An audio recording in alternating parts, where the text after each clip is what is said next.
Ram Thakur boys স্কুলে সম্প্রতি চুরির ঘটনাকে কেন্দ্র করে উদ্বেগ প্রকাশ করল ভারতের ছাত্র ফেডারেশন বা এসএফআই-এর সদর বিভাগীয় কমিটি। ঘটনার সঙ্গে জড়িতদের দ্রুত চিহ্নিত করে আইনানুগ ব্যবস্থা নেওয়ার দাবি জানানো হয়েছে সংগঠনের তরফ থেকে। দেখুন বিস্তারিত।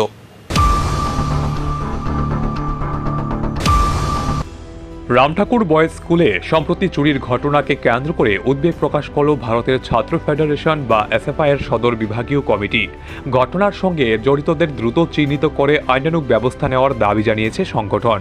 পাশাপাশি ভবিষ্যতে যাতে শিক্ষা প্রতিষ্ঠানে এ ধরনের ঘটনা পুনরায় না ঘটে সেজন্য পুলিশ ও প্রশাসনকে আরও সক্রিয় ভূমিকা নেওয়ার আহ্বান জানানো হয়।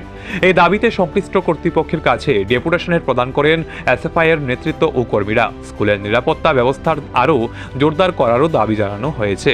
আমরা ভারতের ছাত্র ফেডারেশন সদর বিভাগীয় কমিটি আমাদের একটি প্রতিনিধি দল আজকে পূর্ব আগরতলা থানার একটি ইন্সপেক্টর সাহেবের সঙ্গে আমরা একটি প্রতিনিধিমূলক ডেপুটেশনের জন্য এসেছি।